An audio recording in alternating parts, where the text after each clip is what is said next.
I'm talking today with our friends Ed Fitzgerald and Alexandra Elliott with the Quincy Historical Society. They will be presenting a program with us on a social history of Howard Johnson advertisements happening here at the library's Zoom account on Tuesday evening, October 6th, starting at 7 p.m. It will also be, in addition to being on Zoom, we'll have it on our YouTube and Facebook pages. So I hope you'll come out and enjoy a fabulous evening thinking about the legacy of Howard Johnson's, born here in Quincy, Massachusetts. I look forward to seeing you there, and I hope you enjoy our conversation. Ed, Lexi, thank you so much for joining me. I'm so grateful that we're able to do the program together. And this is going to be an especially fun one.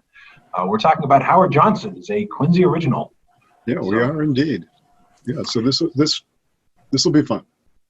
Absolutely. So do you remember the first time, like, what's your earliest memory? I guess I'll ask both of you. And we'll start with you, Ed. Ed, what's your first memory of Howard Johnson's? Let's get personal. Well, the joke would be that I went there in 1925 to get the ice cream cone, but not quite that. Not quite that far back, but it's pretty darn far back, given. So I honestly have a cluster of memories from my early childhood, which coincided sort of with the height of the Howard Johnson's phenomenon. And I couldn't tell you what the earliest one is, but I can remember being in the fancy downstairs restaurant at Granite Trust, and certainly I can remember being at all sorts of the orange and aqua ones all over, and really all through. It's part of my life, basically. Wow. And Alexandra, how about you? When do you remember first becoming aware of the institution? Well, so I'm going to date myself slightly, but in a very different way. I was born after Howard Johnson's was not really a thing anymore. There were still a couple around, mostly the old franchise associations, and I think I remember seeing the one that was up in Maine, because I used to go up to Maine with my parents a lot, but I've never actually been to a Howard Johnson's, but I do have memories of going to a spin-off restaurant that was owned by the Howard Johnson's Corporation called the Ground Round, specifically. Specific memories of going inside and, it's sort of being a regular sports bar, but I remember the peanut shells all over the floor. Was that a signature of Ground Round? That was a signature of the Ground Round, yes. Yeah. Okay. Wow. So that's fascinating. I hadn't thought about the Ground Round in a long time. I remember stories, actually. I remember hearing, I remember actually being in a car once, driving to a lake. We were towing a boat behind us, and I was being told all about this great place I had to go because you could throw your peanut shells in the ground. I had this very distinct, I was pretty young at the time, and I was just so excited that I could do such a thing, and had to go explore it. It was definitely way before I was going to bars. Wow. I think Howard Johnson's, my memory of Howard Johnson's is as a hotel and, the lodges that they had driving across. I grew up out west, and so I think it was much more an interstate kind of phenomenon in a place where you could tuck in for a quick meal. But I know they had a very different experience and a very different existence here. Ed, I'm jealous of the memory in the Granite Trust building. That's really neat. It's pretty vague. I was, I didn't exactly go there. I got kind of taken there. You were taken there, maybe in a high chair, yes. Exactly. Well, or maybe a little bit more than that. But, wow.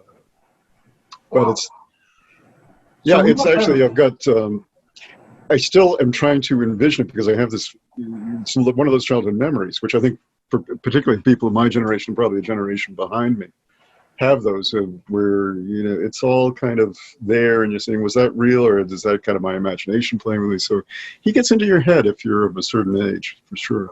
For sure, yeah. And what's an original memory? I've seen all sorts of stories on memory creation. So yeah, I was with somebody who said actually that we remember things better when we don't take a picture of them, because we don't have that crux, and we form our own memories rather than cementing it in some distinct fraction of time. Yeah.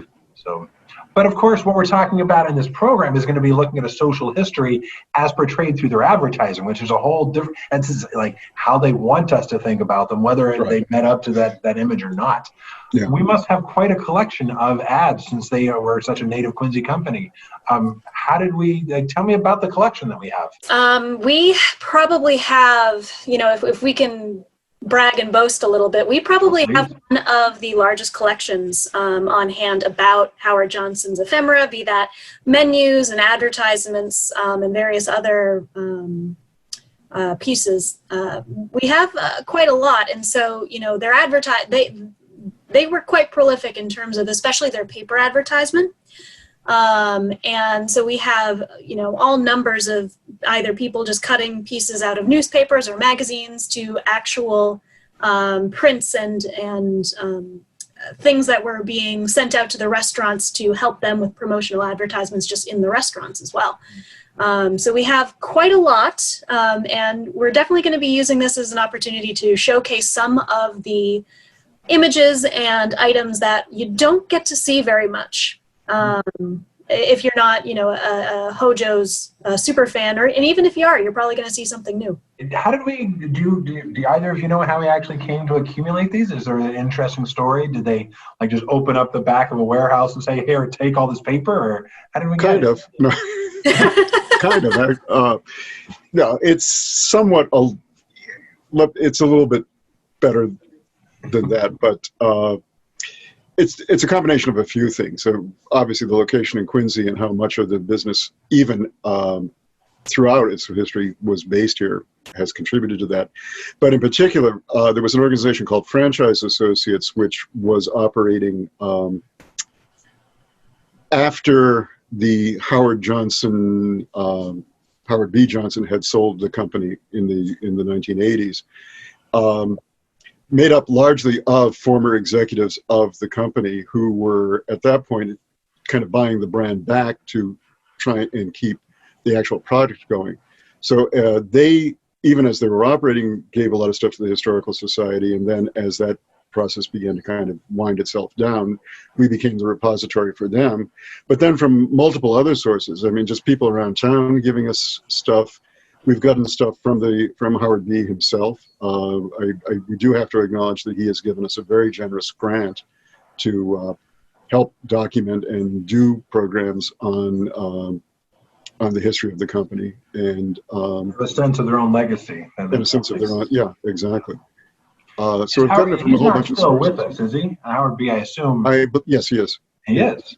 Yeah, well, and I apologize if he's watching today. The story of my demise has been greatly exaggerated, or whatever the proper quote is there. Yeah. That's great, and you have a relationship with him too. Part of his donation, that was what went towards an exhibit that is actually still on at the Academy. Unfortunately, obviously, since we're closed, we're not able to display it, but the exhibit that we put on I think in 2017 it opened, for a special exhibit about Howard Johnson. That was largely thanks to him that we were able to actually get that done, and we're able to do that. Well, that's really exciting. I don't want to give too much away because I want people to come and appreciate it and see the unveiling. I wonder if is there anything else you'd like to share about this before? Because I have some other thoughts about other entities and about the collection, because maybe ideas for future things. But I wonder if there's anything else you'd like to share about this program and Howard Johnson's before I take flights of fancy. Only that we, in addition to the print advertising, which we'll be focusing on, and the kind of manufacture of the brand with the 28 flavors and all that stuff. Yeah. We will have some video. Once again, we'll have some video because one of the things we also inherited were some commercials from the 60s and 70s primarily. So there'll be a couple of surprises in there. So that'll be a fabulous stroll back for folks who maybe saw them originally, and it'll be a fascinating lens on what it was like to live and appreciate a Quincy treasure at that time too. Yeah. There are some pretty fun ones in that collection too. We've been watching through them and laughing as we do our research. It's got to be hard to choose, and I'm sure you could fill way more than an hour, 90 minutes with all this material. So how are you choosing? What are you leaving on the cutting room floor? Any nuggets that I assume you probably haven't even made the final choice yet? Correct. Yeah, no, Yeah. we're currently going through that debate about what exactly to include. But I think, there's some that aren't quite as relevant, or they just have, or maybe they're already on YouTube, so people may have already stumbled across them. So some of those might not make it in, or ones that we know that people have seen a million times before if they really like Howard Johnson's. There's a couple in there though that have some either. For people who are, watching TV or watching theater or watching the movies during this period, they might recognize some faces. You have some kind of semi-famous A actors, B actors in there. And then one that I won't say exactly what it is, but Ed and I very affectionately refer to it as the OSHA violation. Yes, I think we've talked about that one before. Yes, yeah. Did you find any others that were particularly shocking? We don't have to give away what the shock was, but I imagine that our treatment of people from just our portrayal of people from different groups, people of different natures. I mean, usually advertisers stay away from that, but there could be some, I don't know, just in a lens about some cultural stereotypes or norms that we don't share today. I don't know if that's. I don't know in the positive sense that you see that. I think you do see, one of the things you can see is really how much advertising has changed in many respects. Really, even maybe within the last 10 years. I think we will touch on that in the program. Well, I guess are there any other local, when I think of other local businesses, Dunkin' Donuts is the first one that comes to mind. Yeah. Do you have a similar collection of Dunkin' Donuts historical stuff? Or is that something we need to solicit Mr. Donut to? I don't think there, while there's a Mr. Johnson, there's not a Mr. Donut. But is there a local person that we should be appealing to? Maybe look under this program and realize they should be donating their history. We do not have as strong a collection on Dunkin' Donuts as we do on Johnson. In fairness, the company is not quite as strongly tied to Quincy as Johnson was, in that this was the corporate headquarters for years and years and years for Johnson. But they have been cooperative. I mean, particularly, they have been cooperative over the years, and we are eternally hopeful that yes, people will come up with their Dunkin' Donuts memorabilia. We've got some, but we could use more. Okay. If anybody has anything actually from the original name of Dunkin' Donuts when it was called the Open Kettle, that would be a real prize. I have not seen anything anywhere. I even scrolled through at the glorious collection of the Patriot Ledger at the Thomas Crane Library just looking for an ad for the Open Kettle one time, and I just have not been able to find anything. So anyway.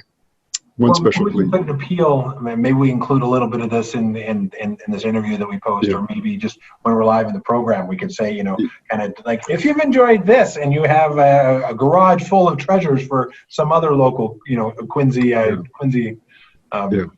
interest, please, think of us. Yeah. Think of the Historical Society. Great. Absolutely. Yeah.